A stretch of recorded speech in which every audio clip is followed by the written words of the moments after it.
Yun, okay, magandang araw po, no. Sagutin lang natin yung tanong ng ating mga customer, no. Madalas na tanong nila to, ano yung magandang brand na matibay, no, aircon unit. Actually po, aftermarket po, no, lahat naman po ng unit ay matibay, maganda.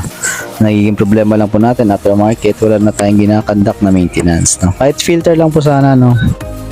Huwag tayo manghinayin dun sa bayad ng cleaning, no, kasi yung cleaning po talaga ay normal po aftermarket, no, para maalagaan ng unit natin.